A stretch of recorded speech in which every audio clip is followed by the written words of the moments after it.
Vivo que não.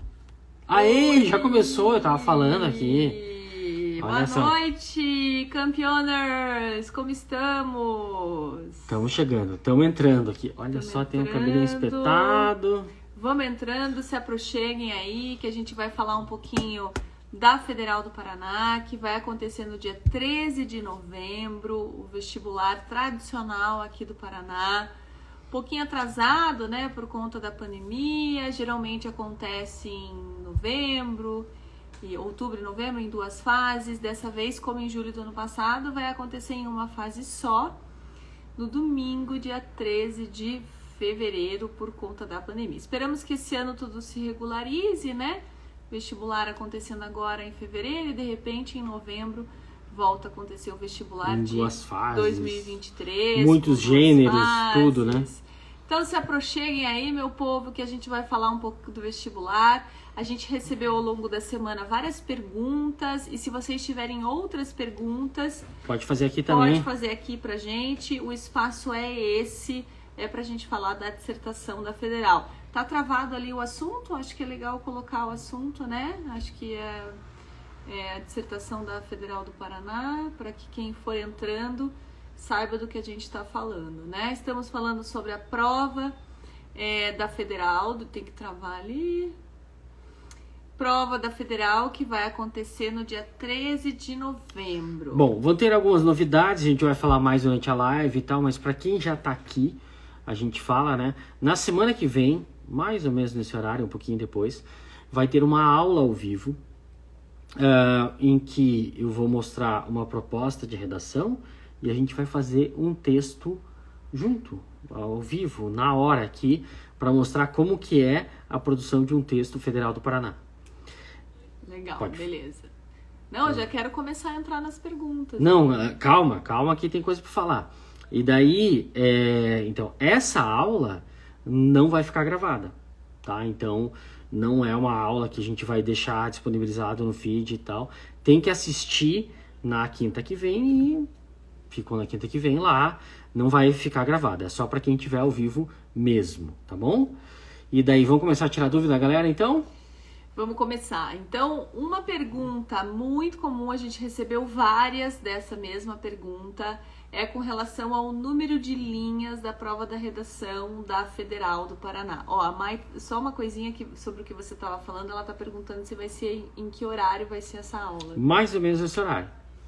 Às 20 horas. Então. A gente vai divulgar tudo isso, pode ficar tranquilo e tal, mas já estou adiantando algumas coisas aqui. Para todo mundo se organizar, né? Dá para se organizar em torno das 20 horas. Então vamos lá. Dissertação da Federal do Paraná, né? Tá lá no edital, a prova de compreensão e produção de texto. Então a gente fala muito disso na aula, da questão de compreender o texto e daí produzir. E o número de linhas que muita gente perguntou, acho que foi recorde de perguntas, quantas linhas? Não tem no edital e a gente não sabe dizer. O que a gente pode dizer é pelo histórico, pela experiência que a gente tem com a banca, dificilmente passa de 15 linhas. Daí alguns perguntaram assim, mas eles podem passar de 15, de 12, eles podem fazer o que eles quiserem, eles não têm compromisso com nada. O número de linhas não está especificado no edital. O que está é que vai ser uma dissertação argumentativa, mas não sabemos o número de linhas. Aqui tem alguns que perguntam por conta da prova da PM e da Polícia Civil, que foram de 20 a 25 linhas, né? Mas esse número maior de linhas já estava no edital, né?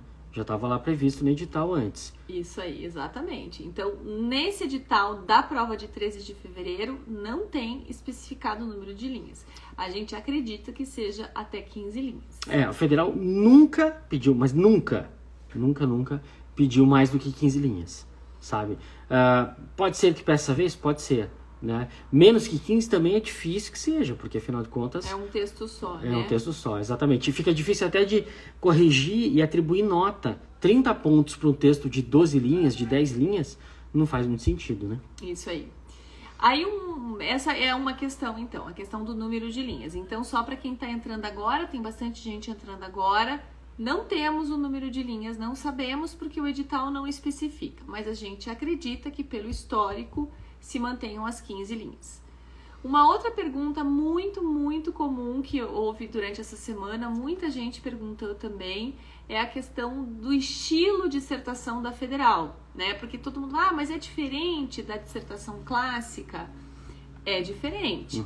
Em todos os anos, com 2 fases ou com uma fase só, a dissertação não é aquela em que você simplesmente expõe o seu ponto de vista. Você tem que retomar o texto base e aí explicitar o seu ponto de vista. O que a gente está muito acostumado... Ai, a Mariana Oliva. Ai, Mari, que saudade de você. Mari, tá uma moça formada, já trabalhando, uma loucura. Beijo, Mari, linda. Que delícia você aqui. Muita saudade. Você e da tua turma toda. Que delícia. Então, assim... A dissertação clássica é aquela que, no enunciado, você simplesmente tem lá, dê o seu ponto de vista sobre, aí tem uma frase tema. Na Federal do Paraná, o que tem é um enunciado mais complexo que te dá algumas questões para você fazer ali, algumas coisas para você fazer. Então, já houve enunciados que falassem assim, retome a pergunta da conclusão e dê a sua opinião. Retome a tese do autor e dê a sua opinião. Traga os principais argumentos e contraponha os seus.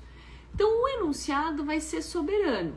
O que a gente percebe é que não há nenhuma dissertação cobrada na federal sem isso, sem a retomada do texto base. É diferente de você ter um texto motivador. Então, nos vestibulares que a maioria está acostumada a fazer, tipo o Enem, né, que a maioria está lá fazendo Enem, tem lá textos motivadores. Aqueles textos servem para a tua reflexão. Na federal, eles te dão um texto base, inclusive o enunciado está isso. A partir do texto base, retome as ideias do autor e dê sua opinião. E mesmo quando isso não está explícito desse jeitinho assim, eles estão esperando que você retome o texto base, dialogue e tal, porque é aquilo que eu comento sempre, o debate parte de alguma coisa, né? Por que a gente está falando disso? Por que a gente vai falar de racismo reverso? Porque o tal do Risério publicou um texto na Folha falando desse negócio, daí choveram, né, outros textos debatendo isso e tal. Então você precisa fazer essa menção inicial, precisa dizer de onde vem esse debate. E lembrando que no caso do Enem, por exemplo, a gente coloca lá muitas vezes um repertório para iniciar o texto, coloca uma imagem de abertura e tal.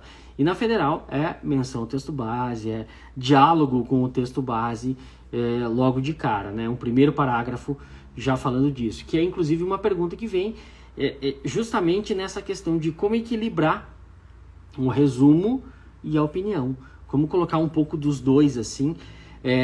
Que é uma dificuldade mesmo, porque, por exemplo, na última prova, eles pediam 4 itens, né? Era a tese da autora, 3 argumentos, além, de, claro, da menção ao texto base. Isso ocupa muita linha. Teve lá aquele lá anterior, que era de direita, esquerda, centro, se tinha que falar qual era o cenário atual, falar o que é direita, o que é esquerda e 2 tipos de centro. Então, claro que às vezes dá uma angústia, como colocar tanto resumo assim, o que eu faço, como equilibrar essas duas coisas. Bom, a dica que eu dou é, na dúvida, meio a meio, né? Na dúvida, meio a meio. No último vestibular de julho, a banca deu um peso maior para o texto base. Então, valia 12 e a tua voz, a voz do aluno, valia 7. Tá? 10.5. 10.5? 10.5 e 7,5, isso. E aí o resto era linguagem. Uhum. Então a gente, né, percebe que existe uma grande valorização do texto base. Mas na dúvida, fique no meio a meio, né? Porque a gente já viu, né, fazendo recurso, vendo texto de aluno e tal, que há textos que privilegiam o resumo e fazem pouca opinião, que tem nota boa. Textos que fazem ao contrário e tem nota boa. Então, o que eu penso é assim, um texto de 15 linhas. Não dá para você fazer 1/3 do texto só com outro ponto, entende? Imagina, 10 linhas de resumo e 5 linhas de opinião. Ou ao contrário, 5 linhas de resumo e 10 de opinião. Não dá.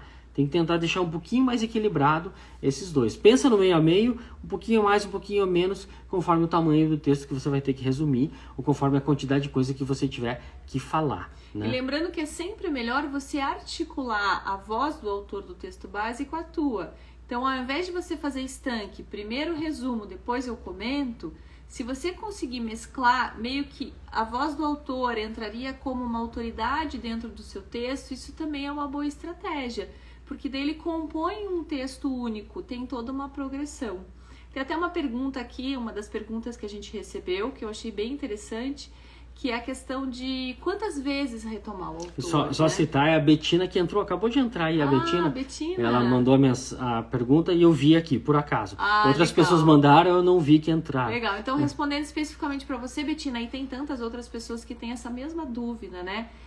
Quantas vezes eu tenho que retomar o autor e se eu tenho outras vozes dentro de texto, eu tenho que referenciar todas? Então vamos pensar assim, ó. Dentro de um texto de opinião, se é que esse vai ser o texto base, né? Que o texto base pode ser qualquer gênero textual, pode ser uma notícia, uma charge, uma tira, mas vamos supor que seja um texto de opinião. Quais são os argumentos mais importantes de autoridade e de prova concreta? Eu tenho que retomar a opinião do autor, a tese e justificar com argumentos. Eu não vou colocar todas as citações de autoridade que o autor traz, nem todos os dados. Eu vou escolher um ou outro. Aquele que representa melhor a tese do autor. Então, eu preciso referenciar todas as fontes? Precisa. O autor Drauzio Varela citou o Kim Kataguiri. Então, você vai ter que fazer essa referência, que o Drauzio citou o Kim Kataguiri. Você vai ter que fazer. Precisa fazer todas? Não, porque você não vai colocar todos os argumentos. Quantas vezes você vai retomar o autor? Aí vai depender do número de argumentos que você vai colocar. O retomar o autor não precisa ser algo estanque, feio, ruim. Pode ser leve. Então, ele também revela. Então, ao invés de você retomar sempre o doutor, o médico, você traz um ele, você traz uma elipse, que daí o teu texto fica leve. Por mais que você retome em cada vez que você introduz uma ideia dele, ele fica mais leve. Pode concluir. Não tem uma resposta única, Betina. A questão é que é bastante treino para que você entenda como que vai funcionar a progressão daquele enunciado que foi pedido. Legal. E isso que você está falando combina com uma pergunta que a gente teve hoje na aula de assistência, inclusive, né? Hoje eu estava na aula de assistência, toda quinta-feira às 17 horas, toda segunda-feira às 19 horas, uma hora cheia de dúvidas, esclarecimentos, perguntas, leitura de texto e tal. Então, todo mundo que tem pacote com aula, tá? Não pode ser só pacote com correção. Todo mundo que tem pacote com aula tem direito à aula de assistência. Mesmo quem tem o pacote Enem pode assistir ali a assistência da Federal do Paraná. Foi muito legal hoje e teve uma pergunta bem interessante da Milena, que é assim, ela falou, eu estava fazendo a redação aí, uma da plataforma, e o texto que eu estava lendo era uma tradução de um texto original lá, que foi publicado em outro lugar. Eu preciso citar isso, então daí a gente começa a ficar tão pisco esse negócio, precisa citar tudo, enfim. Tem que usar um pouquinho o bom senso. Essa preocupação já para mim é uma alegria, porque significa que você está prestando atenção nisso. Eu acho muito interessante. Mas assim, quanto que eu preciso mencionar a tradução? Caiu na própria Federal, se alguém lembra aí, se alguém fez aquele resumo do Harry Potter lá, que era uma tradução e você precisava citar. Por quê? Porque havia duas vozes no texto. Então, era como se fosse assim, eu sou João Felipe, eu tenho um blog, e eu falo assim, estou publicando aqui no meu blog a tradução que eu fiz do texto do fulano, né, o fulano lá, um francês. Vejam aí, e o resumo o conteúdo do resumo era o texto do fulano. Só que você não teve acesso ao texto do fulano. Você teve acesso ao que eu publiquei. Então, você precisa dizer que o João Felipe publicou no seu blog uma tradução que ele fez do texto tal. Beleza. Agora, o que acontece? O que era o caso desse texto que a Milena perguntou para mim? Os veículos de informação no Brasil, a Folha, a Gazeta, o Estadão e tal, tudo, costumam publicar textos do The New York Times, do BBC, de outros lugares. É óbvio que eles não vão publicar na língua original, vai fazer uma tradução. Nesse caso, você não precisa fazer essa menção, assim, sabe? Então é tentar perceber qual que é a natureza daquele texto base, qual que é a natureza dessa referência, assim. E é aquilo que eu falo, se você tiver espaço, tenta deixar o mais completo possível. Mas se você não tem espaço, se você está argumentando muito e tal, você vai fazer escolhas, né? E tentar fazer essa opção mais sensata. Uma outra pergunta que eu achei muito interessante, que na verdade mais pessoas mais ou menos perguntaram a mesma coisa, mas a Mai Saraiva que estava aí, eu vou citar ela porque ela trouxe essa pergunta, eu achei muito inteligente, de como encontrar tese de forma rápida, né? Eu gosto de usar a estratégia dos conectivos, dos mecanismos linguísticos que você usa para costurar o seu texto, né? A gente trabalha muito com o argumento de ressalva, né? Usando ali a oposição, mas, todavia. Então, qual que é a estratégia? Cada vez que você encontra uma conjunção, ela tem um significado, né? Então, ao lado do todavia, ali está a tese ou o grande argumento do autor. Ao lado do portanto, está a conclusão da ideia anterior. Ao lado do ademais está a soma com a ideia anterior. Então, vai pelos conectivos. Se for um texto mega difícil, sublinha ali onde se encontrar o todavia, o mas, o porém. Ali do ladinho vai estar a tese do autor, ou no mínimo vai te ajudar a entender muito o que o autor quis dizer. Exatamente. Depois de uma adversativa é que vem a tua opinião, né? Então, normalmente você vai dar uma opinião política, né? E o teu político não tá muito na moda, assim, né? Tá meio embaixo, sem citar políticos específicos. Daí você fala assim, eu nunca votei, eu nem gosto muito do fulano, mas, o que vem depois do mas? Vem um elogio pro cara. E vem a tua ideia, o que você queria falar, essa é a coisa que vem depois do mas. Você só usou essa coisa antes do mas para tentar, né, fazer a chamada ressalva. E isso acontece nos textos também. Então, depois de uma adversativa, normalmente vem um argumento bastante importante. Mas não só, tá? Não só depois de adversativa. Há outros momentos importantes. Então, vale a dica aí para fazer essa leitura bastante adequada, né? Uma outra pergunta que apareceu bastante também é em que momento que eu devo fazer a redação. Se é no começo da prova, se é no final da prova. Isso sempre acontece, né, quando a redação está junto com as questões. A federal, historicamente, fazia 2 fases, então um dia era só redação. Não havia esse problema. E agora a gente passou a ter esse problema, porque são questões e mais a redação. É sempre difícil essa resposta, porque ela é muito pessoal, né? Vai muito de cada um. Em textos Enem, por exemplo, eu sempre sugiro que o aluno vá para a redação, leia, pense naquilo, faça as questões assim, pensando no texto, e daí vai fazendo ao longo da prova também a redação. Porque eu acho que a prova pode ser um bom canal de repertório para o teu texto, no Enem. Na federal é diferente. Tanto é que vários temas, o do ano passado até foi tranquilo, que foram mulheres na ciência, mas a federal costuma cobrar temas sobre os quais a gente não conversa. Então, já pediu, por exemplo, a sua opinião sobre altimetria, né? A gente nem sabe o que é altimetria, ou alguém sabe o que é altimetria. Agora, o texto base te dava essa informação. Aí o texto base servia para respaldar a tua opinião. Então, na Federal do Paraná, essa estratégia de buscar repertório na prova talvez seja menos importante, porque primeiro que é um texto menor, a tua opinião vai ocupar um espacinho pequeno, porque você tem que também trazer o texto base. Então, se você achar melhor, se você se sentir mais tranquilo de fazer a redação no começo e depois ir para a prova, manda ver. Se você acha que dá para começar com as questões e ir para a redação, beleza. Eu só acho ruim deixar a redação para o final.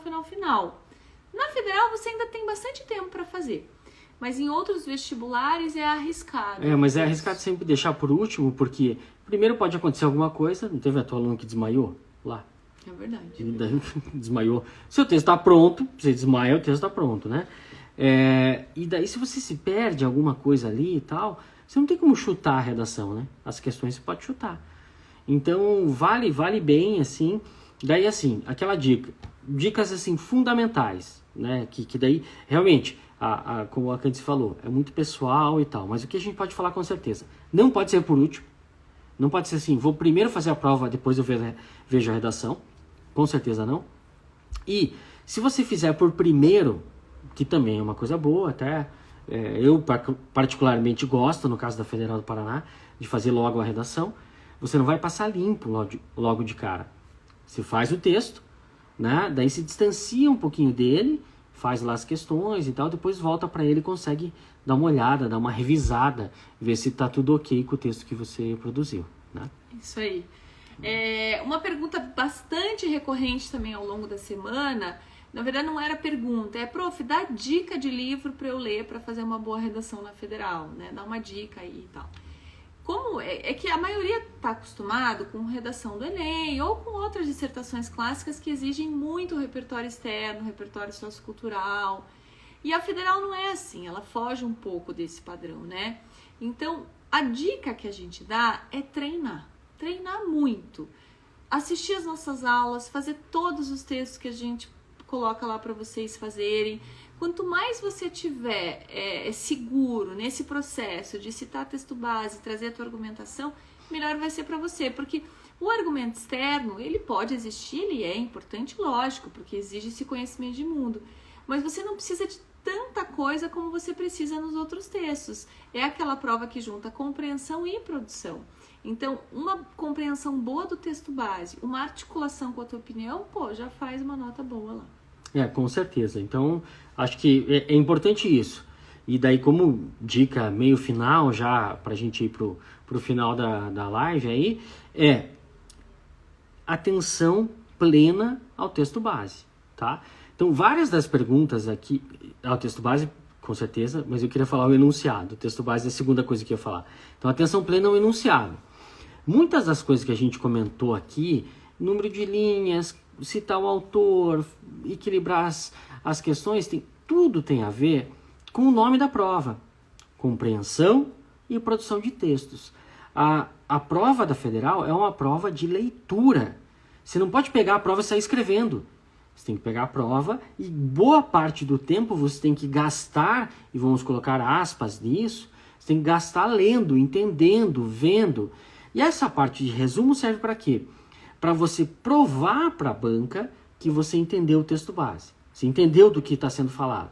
E daí que você vai colocar a sua opinião. Então é muito importante isso.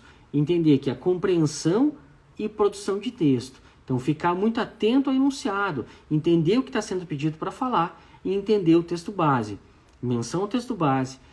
Comentário, resumo e tal. Esse resumo do texto base, que a gente insiste bastante, é nessa ideia. Você tem que provar para a banca que você entendeu.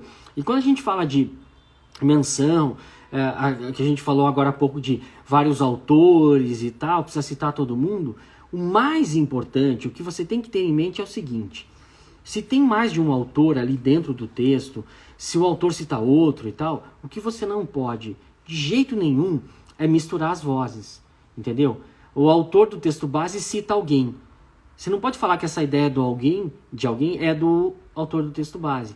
É isso. Por que a Federal faz isso? Porque o que você mais vai fazer na sua vida acadêmica, né? Tem gente aí que está tentando o segundo, terceiro curso, já fez faculdade, já fez um pouco de faculdade, sabe disso. O que você mais vai fazer é trabalhar com a ideia dos outros. E a Federal quer saber se você já consegue fazer isso no vestibular, tá? Então tem isso em mente. Tem essa ideia em mente de trabalhar com a ideia dos outros. E só pra gente finalizar, algumas pessoas perguntaram sobre o número de parágrafos também. Até alguns trouxeram, prof, eu fiz em um parágrafo só, tudo bem? Veja, é verdade que a Federal não liga muito, assim, pelo que a gente vê, né, das correções, é fazer em um parágrafo só. Mas o edital pede dissertação argumentativa. E a dissertação também pressupõe um desenvolvimento em parágrafos. Então, pelo menos 2 parágrafos do tipo uma introdução num parágrafo, o desenvolvimento em uma frase de conclusão no outro, é melhor separar. Posso fazer em 3 parágrafos? Pode fazer em 3 parágrafos também. Daí a introdução, desenvolvimento e conclusão. Mais do que 3, gente, não dá. Um texto de 15 linhas com 4 parágrafos vai ter 2 linhas por parágrafo. Não faz sentido. Os textos nota máxima que a gente viu no último vestibular tinha com 2 ou com 3 parágrafos. Com 2 ou 3 parágrafos. Então, melhor 2 ou 3. Eu vi textos com um parágrafo só, que não tiveram penalização de norma, mas como é uma dissertação, vamos pensar ali no gênero. E essa dissertação híbrida, né? Tipo, tem resumo e comentário, você consegue dividir um pouco as duas ideias, seria bem legal.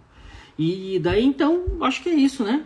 Então, a aula quinta-feira que vem, perto das 8 horas, a gente daí é para os nossos alunos, né? Aula? Não. Pra todo mundo. Não, semana que vem, então vamos a agenda, né? Ó, isso é muito importante. Você aí que não é aluno do Redação de Campeão, vai ter uma aula especial. Semana que vem, mais ou menos esse horário, depois a gente vai divulgar nas redes sociais, uma aula ao vivo, especial. Não vai ficar gravado no feed, tá? Não vai ficar gravado, vai ser só para quem está assistindo ao vivo. A gente vai mostrar uma proposta de redação e a gente vai fazer um texto com vocês do zero aqui, para mostrar como produzir o texto e tirar todas as dúvidas, tá? Daí o que vai ter também? Um simulado no domingo, tá? No domingo, dia 6 de fevereiro, no caso, dia 6 de fevereiro, vai ter um simulado de redação gratuito, ó, na faixa, free. Só que eu vou dar as dicas de como liberar para quem é aluno, tá resolvido. Para quem não é aluno, na live dessa aula ao vivo aí, eu vou mostrar como liberar o simulado para você. Como você poder ter acesso a esse simulado aí também, tá? Então não pode perder a live de quinta que vem. Vai ser uma aula ao vivo, sensacional, e a gente vai dar a dica de como liberar o seu simulado. E lembrando que essa aula não vai ficar gravada, né? Não vai ficar aqui no feed. Daí, o que a gente tem também?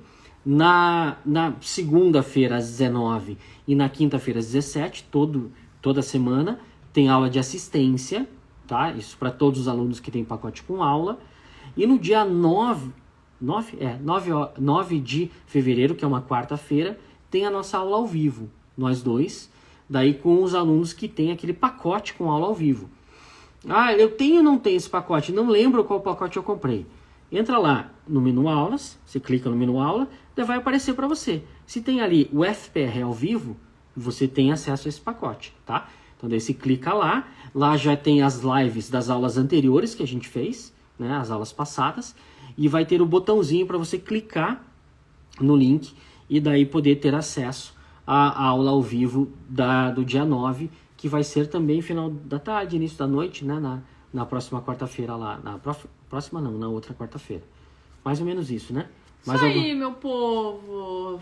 Ficamos por aqui, então. São muitas datas, mas a gente vai colocar tudo isso aí nos stories, no feed, para vocês não se perderem. E, claro, quem é aluno da plataforma tem lá no nosso calendáriozinho, né? Sempre. Por isso que você tem que ficar seguindo redação, olhando sempre, compartilhando, para você não perder essas datas, essas novidades sensacionais. Então é isso, ficamos por aqui. Um bom descanso a todos e nos vemos na semana que vem. Tá chegando, meu povo. Valeu, pessoal. Tchau, Até galera. mais.